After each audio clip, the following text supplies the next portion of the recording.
Thank you very much. Thank you to the MC. A very good evening, Chief Minister Lim Guan Eng and all the distinguished panelists, which I will call up one by one. And most of all, very good evening to all of you friends from Penang. My name is Cynthia Gabriel. I'm from the Center to Combat Corruption and Cronyism. In fact, I think it was quite dangerous for the MC to say the stage is all yours, because there's a lot to say about corruption in the country and a lot to say about how the state of administration is, federal, as well as some real unhappiness with the Pakatan Rakyat state governments. Save for Penang, maybe, because Penang is a good example of good governance. And we are, at this point in time, in the second term since 2008 of the Penang state government, which I think we are facing some very real challenges when it comes to living out the CAT principles: competency, accountability, and transparency. Now, let me first introduce the objectives of the forum before I invite the distinguished panelists up. Now, we, the Center to Combat Corruption and Cronyism, we have a very specific objective of trying to talk about the Auditor General's report. Yeah, we thank Chief Minister Lim Guan Eng for honoring us and honoring his presence at this forum. Now, the best is yet to come, so please don't go away, because we have very, very good speakers to talk to you today about two things. Now, let me just be clear about the objective of the forum. First is, this is the first time that we are coming to Penang to host the Auditor General's forum. Why is the findings of the Auditor General's report so important? What's the connection between you and me and what's in the report? Guess? It's our money, right? It's our taxpayers' money that goes into public spending. Now, we know that millions of ringgit are being lost because there isn't proper financial management, there isn't the word accountability in how public sector works. But it's our money, and so we need to start getting concerned about it. Now, the audit report, you know, is really very thick. It's this thick, and it can be very daunting to many of us. But we do need to start looking at it. And we have a project called combatcorruption.my, which I will introduce at the end of the program.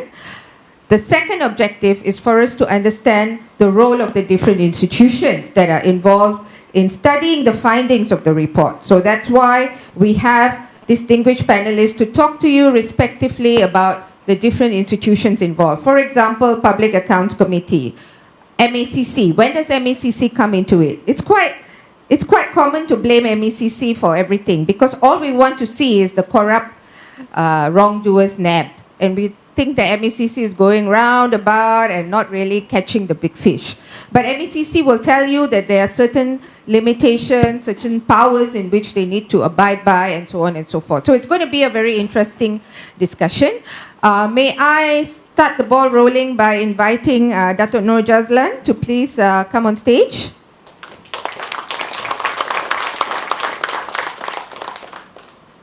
He actually needs no introduction, because every time Parliament convenes, you will find that he's in the news. He will be making statements on behalf of the Public Accounts Committee. Now, what is the Public Accounts Committee and what is the role of the Public Accounts Committee? Now, this is your chance to hear him out. He's the chairman and he's the MP for Pulai from UMNO. We are very appreciative of his agreement to actually come talk to us, face the public. And I hope that there'll be more people filling the seats later to hear him out. And it takes a lot of courage to actually meet people face to face. And this is exactly what we want to encourage. Now, the next speaker, I'd like to call upon Datuk Han Chirul. He is representing the Chief Commissioner of the MECC, who fell ill today, as you heard just now. Datuk Han is used to being in the spotlight all the time. So you can ask him the most difficult questions, and he will be sure to give you a very people-centered response. And I'd like to call upon Stephen Sim, Director of Penang Institute. Now, Penang Institute, I'm sure you're all very familiar with, because Penang Institute does a lot of public events in Penang. But the reason Stephen is also on the panel is so that he can talk a little bit more about the Penang government and a little bit more about public spending and what are the role and functions of the state government vis-a-vis federal government and so on. So let me not waste any more time. Each speaker has about 15 minutes to speak. Now, the most important persons in this panel today is actually you, because what we'd like to introduce at the end of it is a crowdsourcing project where we want to get public feedback from you to actually look at how your own taxpayers' money are being used, and to actually ask critically each of the speakers whether they're doing their job to the utmost that they can. In Kuala Lumpur in the month of November, we were lucky enough to get the AG, the Auditor General himself, make a very rare public appearance to talk about the findings of his report. And he is by no means an ordinary civil servant. He is a very, very meticulous, calling a spade kind of guy. And this kind of context is very, very difficult to find a senior civil servant like this. But we do have an opportunity now. Without the Auditor General's report, there's no way we will know about the millions and millions of ringgit that are being lost. But we need to do something about it. So may I call upon Datuk Nur Jazlan to make a few comments. Normally politicians, when you give them the mic, they won't stop talking. But in this case, I will have to stop you after 15 minutes. Thank you. Thank you, Cynthia, and thank you, the distinguished panelists, ladies and gentlemen. I would like to thank C4 and the Penang Institute for inviting me today to actually face what I think is actually a very, very understanding crowd. Why do I say it? Because all of you actually want to know, want to gain knowledge on how transparency should be worked in Malaysia. Forget about all the noise about corruption, etc. But you want to know about how your money is being managed. And this is where the Public Accounts Committee of the Parliament, the only committee in the Parliament which consists of members from the government and also from the opposition, we get together.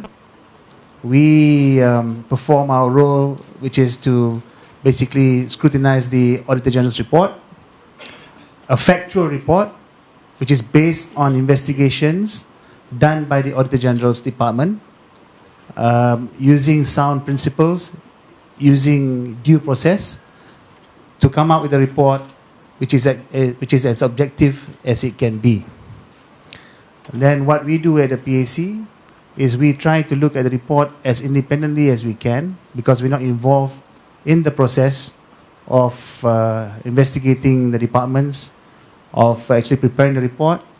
We just look at the report as it is, and we look at the important areas to focus where we can actually recommend to the government to take action. Why do I say recommend? Now, in Malaysia, you must be aware of the separation of powers. That means you have the executive, you have the parliament, and you have the judiciary. You cannot mix the three together, because then you will affect the independence of each of the individual bodies. Now, in Parliament, we are the audit committee of the Parliament. Our job is to scrutinize what the executive has been doing. And then, if there are any issues, we refer the matter to the MACC, if there is an issue of corruption, if there is an issue of wastage, and also about inappropriate behavior, on managing public finances, we refer it back to the executive to take action on those people, on the civil servants, on the ministers that do not perform their job. Whether they take action or not, it's their prerogative. You know why I say that? Just imagine the parliamentary PAC, how it's set up and how a company is set up. In a corporate situation, you have the board of directors, you have the management, and you have the audit committee. Now, the audit committee usually goes through the reports done by the internal audit, who checks on the management conduct. That report is then scrutinized, and recommendations are made to the board of directors to take action on the management. Recommend. You take that situation and put it back into our role as a PAC. Parliament is represented by members of parliament elected by the people. So you are the board of directors. PAC is the audit committee of the parliament. We act on your behalf. And the executive is the government, prime minister and ministers, civil servants, etc. So what happens is, we take the report, we recommend. If the recommendations are not being taken up by the executive, then what happens? The board will fire the executive. That means, in your case, every election is up to you. But the most important point is, you must have the maximum amount of information, as transparent as it can be, for you to make the decision every 5 years at the general election to decide on whether the executive has done their job well or not. So, the PAC does that. And there are frustrations about what the PAC can do or cannot do. One thing we cannot do is, we cannot become the investigator, the judge, and the executioner. Then our role is no longer independent. The minute we start to investigate something, we cannot perform the role of the person that looks independently at the report. So we leave that to the AG's department, Auditor General. Auditor General, they have the staff, they go through they do the investigations, they do the report, and then they report back to us. But what we can do is, we will highlight, we will tell the people, public, this is the issue that is very important that you should know about. This is the issue that you should be angry about. This is the issue that you must understand. But not every issue concerns corruption. A lot of the issues that we go through in the PAC report is about wastage, is about due process, it's about disciplinary action. Remember, in any organization, what you do is you set up the systems, you set up the processes. As long as the due processes are being followed, then governance is deemed to be achieved. Except in one very, very glaring condition: if there is collusion. When there is collusion, it is very difficult to basically prove that there is any wrongdoing that occurs. And this is basically the main issue that we have faced at every AG's report. The civil servants always come up with excellent answers. And there's no pinpointing on the wrongdoer. It's always one department points to another one, and it's a merry-go-round. And that's why, if the public wants us to take action, or public wants the executive to take action, this is the problem that arises.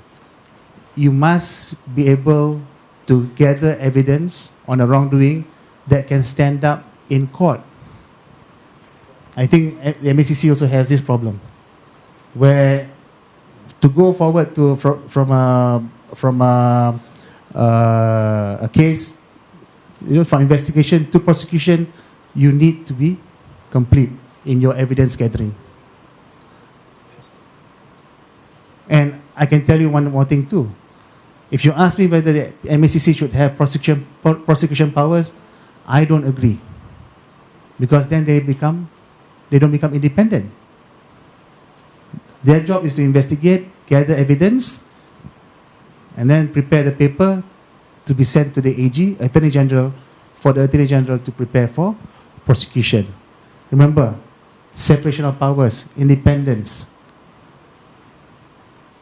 Each case needs to stand up in court.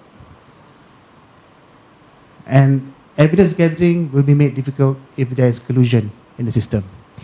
Now, I'm not making any excuses for what the executive is doing now, but what we can do is to improve the processes, improve the governance to a point where collusion can be minimized. That is the most important point today. And at the PAC, what we strive to do at every meeting is to drive into the civil servants' minds, improve the processes, improve the internal controls, improve the audit trail, improve institutional memory, and finally, to create the atmosphere or the environment of fear of being audited. Once you have that fear of being audited, then the system should work better. But remember, corruption cannot be eradicated. There will be. It's a constant process. Because how good a system can be, it is up to the people that are running the system, whether they are honest or not. This is the problem that we face over time. Civil servants of 30 years ago did not have the same perception of being corrupt or being inept as the civil servants of today. But the system is the same. But the people are different. So you need to basically control the people. How do you control the people? Get them to fear to be audited. Just now, the Chief Minister mentioned about how MACC having the limitations of going after people with extraordinary wealth. Yes, I do agree with that statement. But the problem is, how are you going to ensure that you fairly investigate people with inappropriate wealth or living beyond their means? How do you make sure that you don't target people? How do you make sure that you don't step on their civil rights as a person when you investigate them? It goes back to the system. It goes back to due process. It goes back to facts and figures. So, but as my last words, I'm going to say, not every issue is about corruption. It's more about implementation. It's more about wastage. It's more about how we can improve things so that we can limit the losses from this type of behavior. And I would like all of you to basically think about how you can improve the systems. Any suggestions, we welcome it. And we will, and at the PAC, myself and our members strive towards making improvement all the time. It's a continuous process. So thank you very much. That's my opening statement. Thank you. Thank you very much, Datuk Nur Jazlan. There were many things that were actually said. One is for us to actually try to understand where the Public Accounts Committee comes in. Now, we public, we citizens of Malaysia, our money is goes into public spending. Our money goes into government coffers. But the irony of it is that we are unable to see how the money is being administered. We are unable to see how the money is utilized. So we depend on the Public Accounts Committee and good people like Datuk Nur Jazlan to take up the task of actually picking up the scandalous details of the Auditor General's report. But then we become frustrated that after the investigations, nothing really seems to be done. Because as Datuk said, not everything is about corruption. Corruption is the tail end of the spectrum of so many things that have gone wrong. You have public sector staff not having SOP, not having standard operations procedure. They may not follow SOP, or there's lots of wastage, there's misconduct, there's negligence. But unfortunately, none of these things have a criminal element to it in which they could be charged in court. So if we depend on disciplinary action to be taken against these public sector staff, we also know that that's not really happening, because the same guys who have committed wrongdoings are still there after 30 or 40 years. In fact, these MPs here, Stephen and Datuk Nur Jazlan, actually have fixed terms. If they don't do their job well, after 5 years, technically we can kick them out. But in the public sector, we find that some of the staff have been there for 30, 40 years. And there's nothing really that allows us to kick them out if they don't perform. Now, this is one of the challenges that we hope to be able to dig into deeper today. So with that, now the other big institution in this whole thing about public money is the MECC. Just now also our keynote speech via Chief Minister Lim Guan Eng took a few digs at MECC, and perhaps rightly so, because we're not seeing the big fish being nabbed. But let's hear from Dato' Han how the AG report actually gets connected with the work of MECC, and how much can the MECC do. Now, he has a PowerPoint presentation, so easy for us to follow. So, Dato' Han, please, you have 15 minutes. Thank you.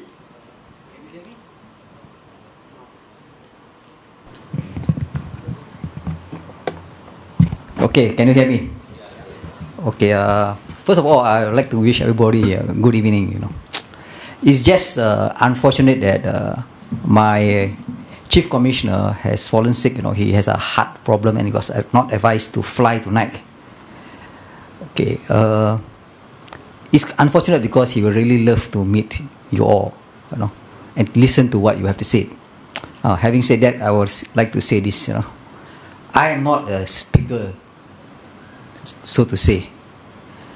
My line of work, I do more questioning than speaking, because I am from the enforcement background, okay, and it doesn't give me pleasure to speak, Okay, I'm reminded of what I think it must be Winston Churchill.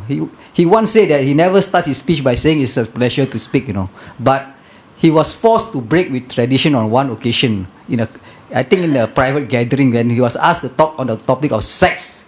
You know how he said it? Sex is my pleasure. Then that was the end of his speech. Okay, now, first of all, before I start, I would like to clarify certain misconception. I don't know whether it's a misconception or not about this illicit flow. Now, on this matter of illicit flow, actually, I'm not an economist. Okay, one thing. Neither am I the legal advisor to MECC. You see how much misconception are there? In life there's so much misconception. Now, on this matter of illicit flow, if many of you could recall, there was an explanation put up by Bank Negara Malaysia, on this illicit flow. Okay. Not only that, I once attended the overseas conference on this matter of illicit flow. Now, like I said, I was not I'm not an economist. But during this conference, the authors of the illicit flow report, GFI was there. I remember I read to them what was the Bank Negara statement on this matter. I said that their methodology was flawed. Flaw, the word used was flaw, and it was not my statement, it was the Bank Negara. And the authors never even stood up to respond on that matter. I'm speaking from personal experience, because the actual authors were there.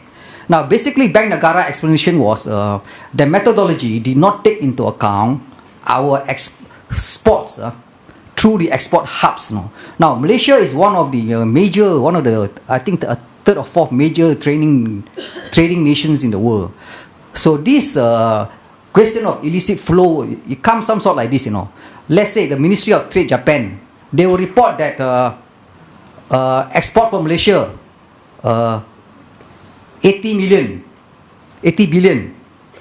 I think I should be reading the actual Bank Negara statement. I mean, I don't want to, but it has something to do with the export hubs. That means when they tabulate, we say that we send MITI Malaysia said that they export 80 billion worth of goods to Japan. MITI Japan said that we only received 70 billion, so they report this as illicit flows.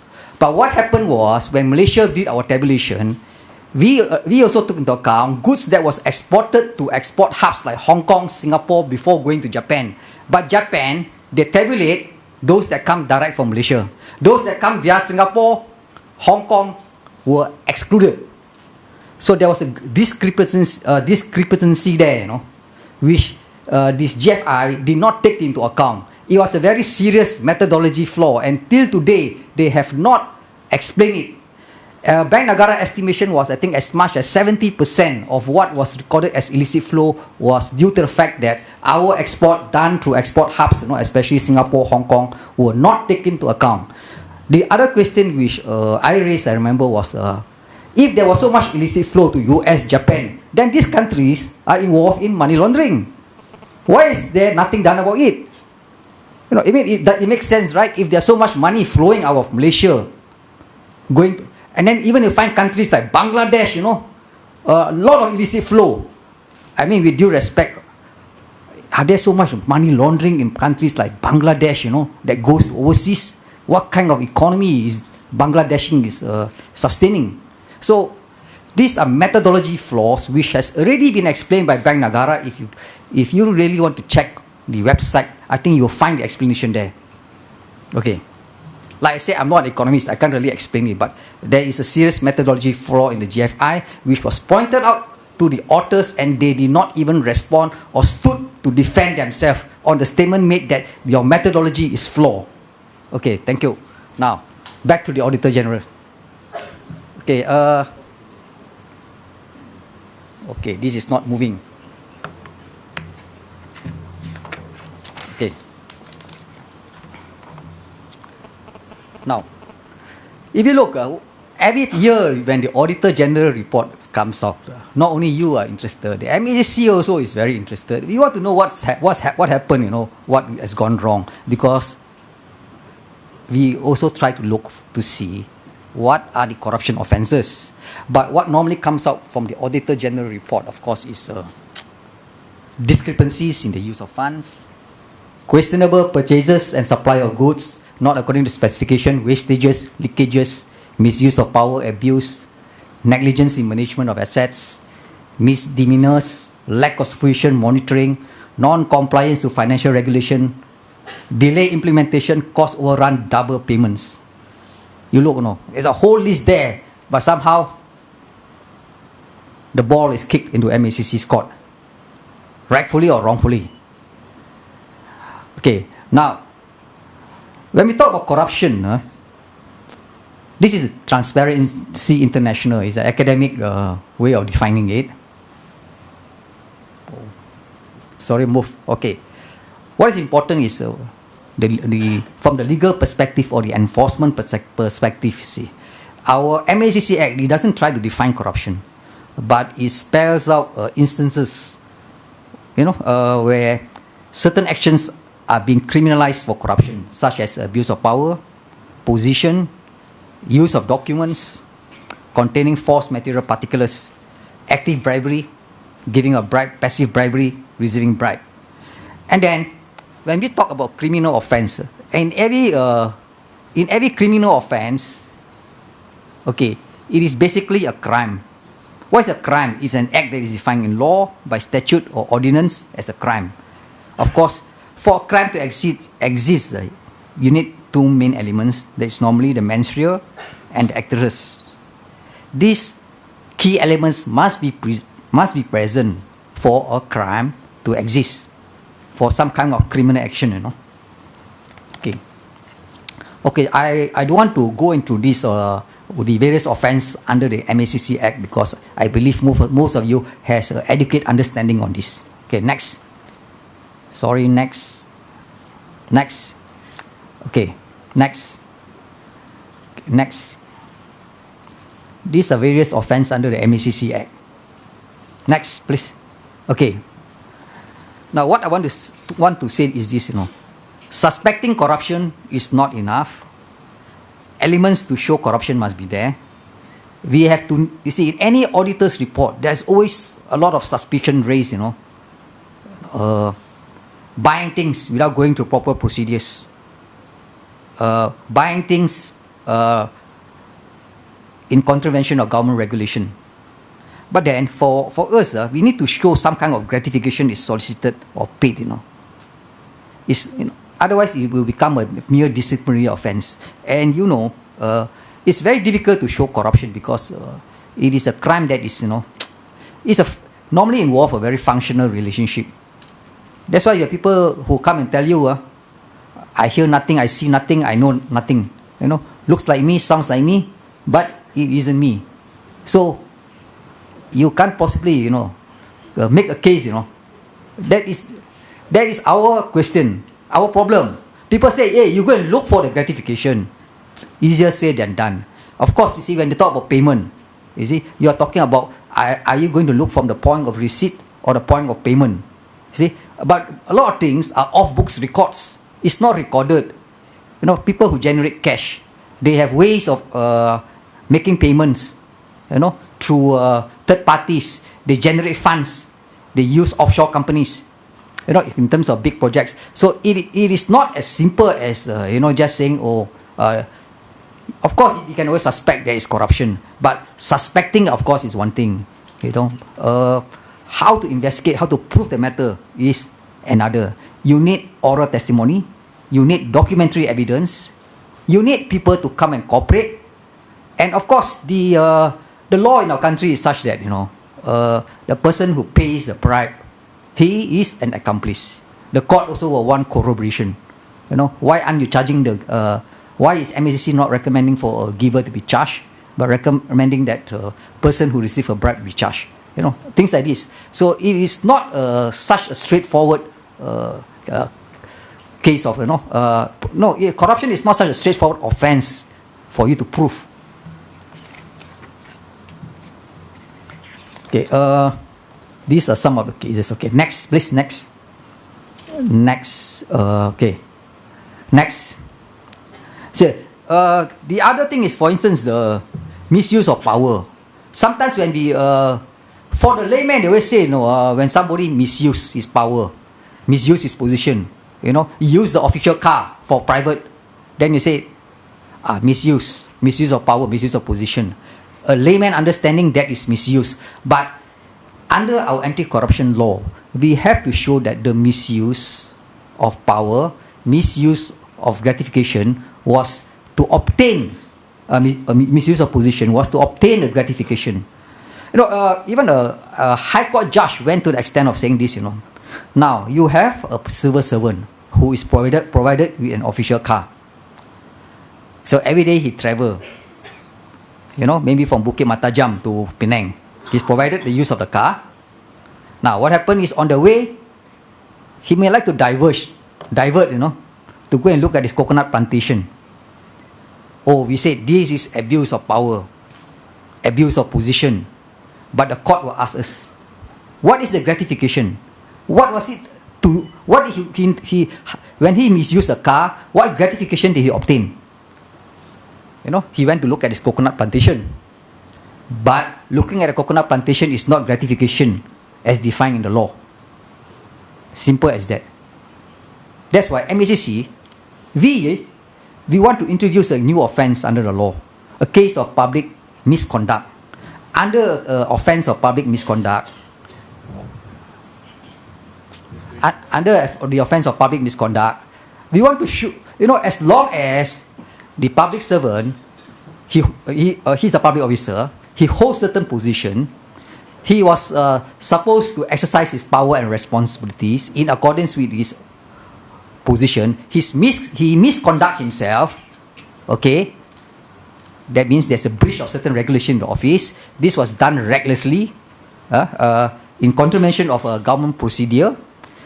It was against public expectation. He commits an offence. We don't have to prove that he got some kind of, a monetary benefit. Okay. Now, next, please. Next. Okay, like I say, what is important is the misuse of power from the criminal law perspective. Okay. Now, you see, MACC, we have our investigation policy.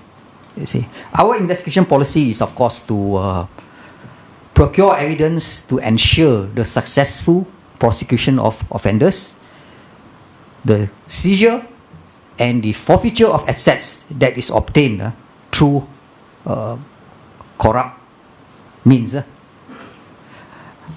Now, in the case of Auditor General Report, of course, the way we handle the Auditor General Report is always based on our investigation policy. In fact, we give very special focus to the Auditor General Report in the sense that even before, the moment the Auditor General Report is presented in Parliament, the investigation section was set up, special teams, just to handle these audit reports. They would be, that means during the whole, maybe about 3 months, you have possibly about 30, 40 officers working solely on what is suspected to be corruption. That means cases where we suspect there's a basis of corruption and to investigate. Okay. And then we work quite closely with the public prosecutors.